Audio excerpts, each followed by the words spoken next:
بسم اللہ الرحمن الرحیم۔ ناظرین کرام السلام علیکم ورحمۃ اللہ۔ بی بی آمنہ رضی اللہ عنہما فرماتی ہے، میں نے زمانہ حمل میں کسی طرح کی تکلیف اٹھائی، نہ کوئی بوجھ محسوس کیا۔ سیرت حلبیہ میں آپ رضی اللہ عنہما کا یہ قول مروی ہے کہ مجھے حمل سے پیدائش تک کوئی تکلیف محسوس نہیں ہوئی، مگر مواہب الدنیا میں حضور نبی کریم صلی اللہ علیہ وآلہ وسلم کا یہ فرمان عالی شان مروی ہے کہ میری والدہ نے دیگر عورتوں کی طرح حمل کا بوجھ محسوس کیا اور اپنی سہیلیوں سے اس کا تذکرہ بھی کیا۔ پھر میری والدہ نے ایک خواب دیکھا کہ ان کے بطن اطہر میں جو کچھ ہے وہ نور ہے۔ دوران حمل چونکہ بوجھ محسوس کرنے اور نہ کرنے دونوں طرح کی روایات مروی ہے، لہذا علماء کرام نے ان روایات میں یوں تطبیق دی ہے کہ ابتدائی حالت میں بوجھ تھا، پھر کچھ وقت گزرنے کے بعد یہ کیفیت بھی ختم ہو گئی۔ حضور صلی اللہ علیہ وآلہ وسلم اپنی والدہ ماجدہ کے بطن اطہر میں پورے 9 مہینے تشریف فرما رہے۔ اس دوران حضرت آمنہ رضی اللہ عنہما کے سر پر یا پیٹ میں کوئی درد اور کسی قسم کی تکلیف نہ ہوئی، بلکہ حاملہ عورتوں کو جو تکلیف ہوتی ہے آپ ان سے بھی محفوظ رہیں۔ حضور صلی اللہ علیہ وآلہ وسلم ابھی اپنی والدہ ماجدہ کے شکم میں ہی تھے کہ ایک بار ان سے ایسا نور نکلا جس سے سارا جہان منور ہو گیا، اور انہوں نے بصرے کے محلات دیکھے۔ بصرہ شام کی جانب ایک شہر کا نام ہے۔ اسی قسم کا ایک واقعہ ولادت کے وقت بھی منقول ہے۔ چنانچہ علامہ سید احمد بن زینی دہلان مکی اپنی کتاب السیرۃ النبویہ میں ان دونوں واقعات میں فرق بیان کرتے ہوئے فرماتے ہیں کہ حضرت آمنہ نے جو نور حمل مبارک کے وقت دیکھا تھا وہ خواب میں تھا، اور جو ولادت باعث ہزار سعادت کے وقت دیکھا تھا وہ عالم بیداری میں تھا۔ ابن رجب حنبلی فرماتے ہیں کہ حضور صلی اللہ علیہ وآلہ وسلم کی ولادت کے وقت نور کے ظہور سے اس طرف اشارہ ہے کہ آپ ایسا نور لے کر آئے ہیں جس کے ذریعے تمام اہل زمین کو ہدایت کی دولت نصیب ہوگی اور شرک کی تاریکی دور ہوگی، جیسا کہ ارشاد خداوندی ہے، بے شک تمہارے پاس اللہ کی طرف سے ایک نور آ گیا اور ایک روشن کتاب۔ اللہ اس کے ذریعے اسے سلامتی کے راستوں کی ہدایت دیتا ہے جو اللہ کی مرضی کا تابع ہو جائے، اور انہیں اپنے حکم سے طریقوں کی روشنی کی طرف لے جاتا ہے اور انہیں سیدھی راہ کی طرف ہدایت دیتا ہے۔ علامہ ابن جوزی فرماتے ہیں، ربیع الاول کی پہلی رات سیدہ آمنہ کو سرور و مسرت حاصل ہوئی، دوسری رات عرض و پانی کی بشارت دی گئی، تیسری رات میں کہا گیا کہ آپ اس ہستی کی ماں بننے والی ہے جو ہماری حمد و شکر بجا لائے گی، چوتھی رات میں آپ نے آسمانوں سے فرشتوں کی تسبیح کی آواز سنی، پانچویں رات حضرت ابراہیم کو خوشخبری دیتے ہوئے سنا کہ اے آمنہ، مدح و عزت کے مالک کی ماں بننے کا شرف پانے پر خوش ہو جاؤ، چھٹی رات میں فرحت و برکت مکمل ہو گئی، ساتویں رات میں نور چمکا اور مدھم نہیں ہوا، آٹھویں رات میں فرشتوں نے سیدہ آمنہ کے گرد طواف کیا، نویں رات میں سیدہ آمنہ کی سعادت و عنا ظاہر ہوئی، 10ویں رات میں فرشتوں نے شکر و ثنا کے ساتھ لا الہ الا اللہ کا ورد کیا، 11ویں رات میں سیدہ آمنہ سے مشقت و تھکاوٹ دور ہو گئی، پیدائش مکہ، ہجرت کا مقام مدینہ منورہ اور بادشاہت ملک شام میں ہوگی۔ چنانچہ مکہ مکرمہ سے नबूवत मोहम्मदी की इब्तिदा हुई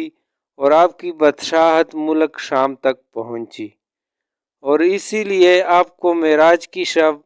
मुल्क शाम की जानिब से बैतुल मक़दस तक सैर कराई गई।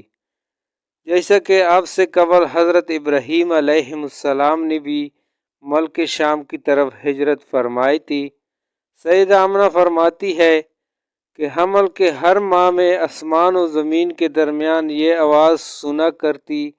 कि आपको मुबारक हो, वो वक़्त करीब आ पहुँचा है कि अबू अल कासिम दुनिया में जलवा फरोज़ होने वाले हैं, जो साहिब खैर व बरकत है। रसूलुल्लाह सल्लल्लाहु अलैहि वसल्लम के बहुत से मौजज़ात हैं जिनकी तादाद 1000 से ज़्यादा हैं, जैसे कि ये बात इब्न कीम ने सराहत के साथ बयान की है। इन मौजज़ात में से कुछ रोनुमा होकर ख़त्म हो चुके हैं और कुछ जब तक अल्लाह चाहेगा बाकी रहेंगी। इनमें से एक आप सल्लल्लाहु अलैहि वसल्लम का सबसे बड़ा मौजज़ा है और वो नबी सल्लल्लाहु अलैहि वसल्लम की नबूवत पर सबसे बड़ी दलील भी है, और वो कुरान करीम है। इसकी आयत हमेशा हमेशा बाकी रहेगी, इनमें किसी किस्म की कोई तब्दीली वाक़ई नहीं होगी। कुरान करीम इस एतबार से भी मुअज्जज़ा है कि इसमें दिए जाने वाले अहकामात मुहकम है। पूरी बशरियत मिलकर भी ऐसे कवानीन नहीं बना सकती। हुज़ूर सल्लल्लाहु अलैहि वसल्लम की विलादत पर होने वाले मौजज़ात हज़रत शेख अब्दुल हक मुहद्दिस दिलवी रहमतुल्लाह अलैहि फरमाते हैं कि हज़रत सल्लल्लाहु अलैहि वसल्लम की विलादत के सिलसिले में आयात व करामात बेशुमार हैं, जिनमें से चंद एक ये हैं कि ऐवान कसरा लर्ज़ उठा और इसके 14 कंगरे गिर गए,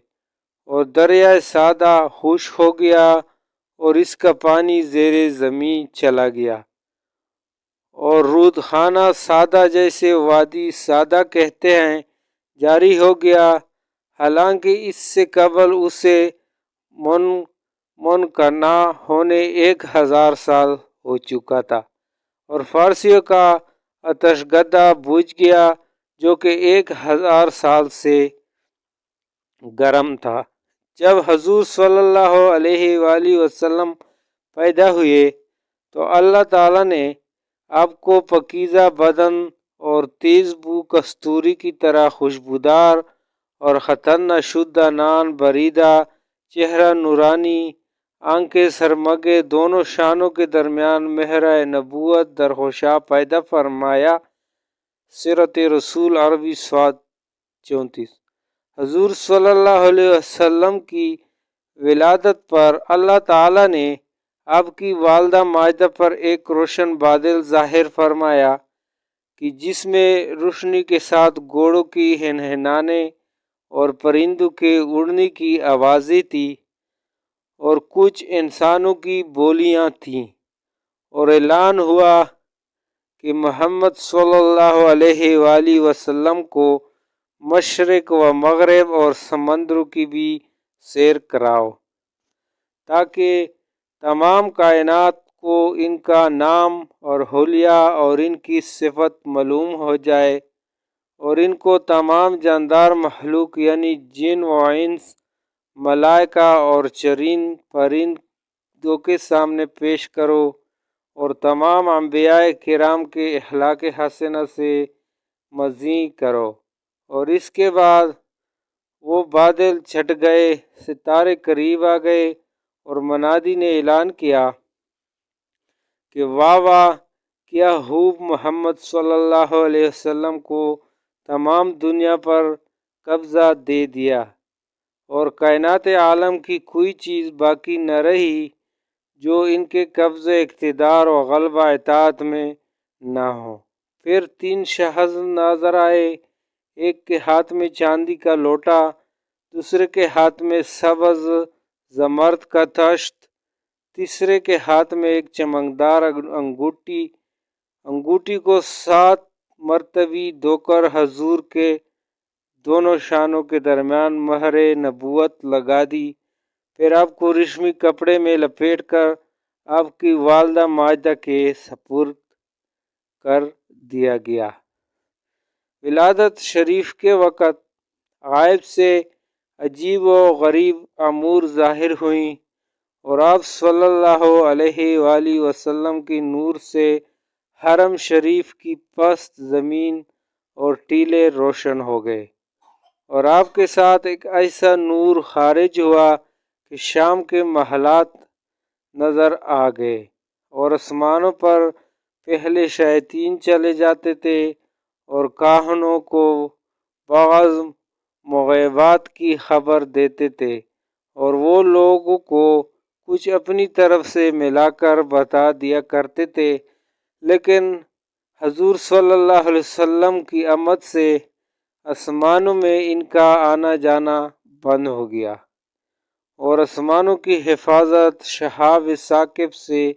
कर दी गई। तो इसी तरह वही और गैर वही में गलत मलत हो जाने का अंदेशा जाता रहा।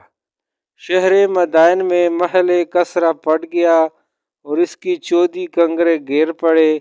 और फारस के अतशकदे ऐसे सर्द पड़ गए कि हर चंद इनमें आग जलाने की कोशिश की गई मगर न जली। बहिरा सादा जो हमदान और कम से दरमियान एक बिल्कुल खुशक हो गया।